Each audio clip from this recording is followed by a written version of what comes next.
Ora kaya sacawe ya gula men. Pripun? Cek lho to Yai, Yai.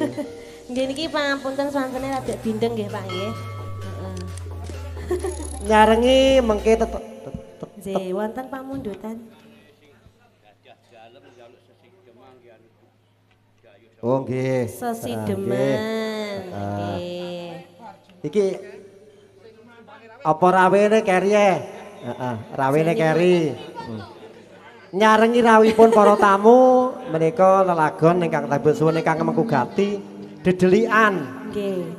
Dedemenan nggih, Pak. Lho, pripun to? Kowe Jawa to ngono ya? Nggih lho, kula pun katam. Nggih. Nggih. Anu dedemenan Mbah Kong. Lho, kok dedemenan? Sesidemen nggih. Iya iya Nduk. Sik tak karone tamu anggane tamu monggo saking para tamu ingkang katempen rawuh ngaturaken wilujeng rawuh langsung kemawon pados panenggahan ugi nyarengi mengke langsung kemawon tumuju ing sasana Pantiboga kepareng ngedapi dedaharan ingkang samu-sameta lumantar kanca-kanca kadang sinoman suka ndawuh Kebon Sari nderek mangabi ngaturaken wilujeng rawuh.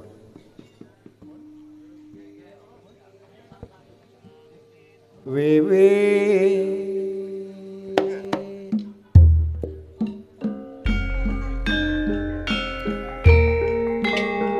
Wahyu Laras.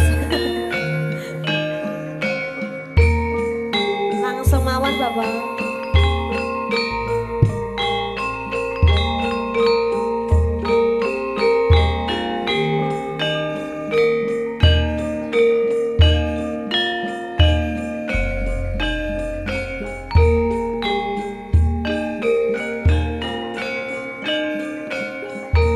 para kambing atur-aturaken wilujeng rawuh saking para tamu ingkang katempen rawuh daya-daya pados palenggahan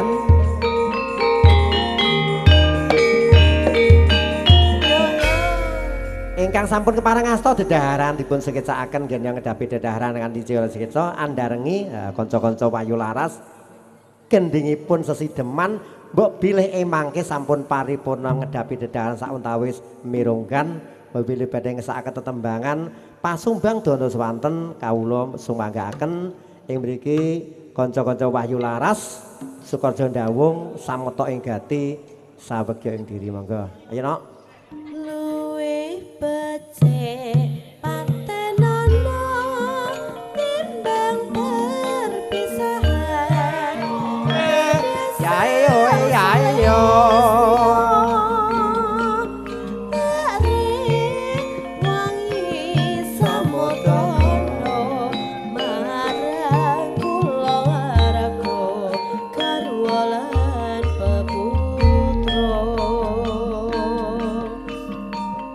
Liwat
Iya, masuk, masuk. Luwe becepatan ana timbang perpisahan Medaka Sulistyo Tarik wangi samudana Mangarang Kulawarga Terwalan Putra liwat kincanging alismu kaduka landang rasane atiku nadyan wasri serius waku aku isih mampu ngladeni slamu Nakon kowe bocah gunung Nadyan bocah gunung Kaduka hanyrimpo Jiwa ragaku tak kurung Kahormatan mangklung Mumpung arep ijo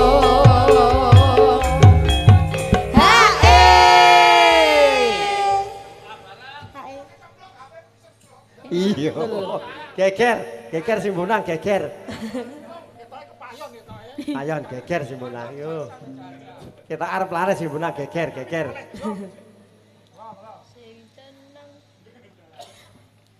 Rip. Napa? Piye to iki? Urip, Lah kula nunggu jenengan lho, Pak. Mungkin tenan dia ya. urip ana. Kutha gedhe gawe tak tukoke. Sohe, sohe. Ya ya, lho. Apa-apa wae ngaratian sesideman. Mesti kasembatan. Lole. Jajah uga.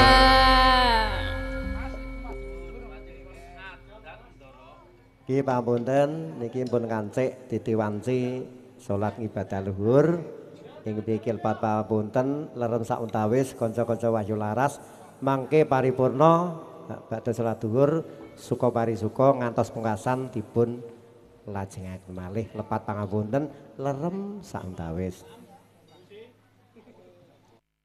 Pun kepareng ngedapi dedaharan saking para tamu lepat pangapunten nggih monggo dipun siketsakaken kanthi eca-eca kanthi madu matikaning penggalih syukur bagi mbok piling mangke nderek nyang kuyung mangayu bagya tetembangan dono swanten napa wonten panjuwuran mangke saged gabung nyelaki nyaket panggungipun kanca-kanca saking Wahyu Laras ingkang kasepuhan Bapak Katpan sampun keparang tinimbalan kepareng kang megugati tasakuran nyirasilus nggih menika hakekoan Bapak Nur Khairuddin Ibu Partiyah Gutrah Gulawangsa darah keluarga ingkang mapan pilenggah wonten ing Sukon Dawung nderek wewengkon Kabupaten Madiun. Larum sawetawis lepat pangapunten suka-suka juga mangke kaget kalanjut matur sembah nuwun.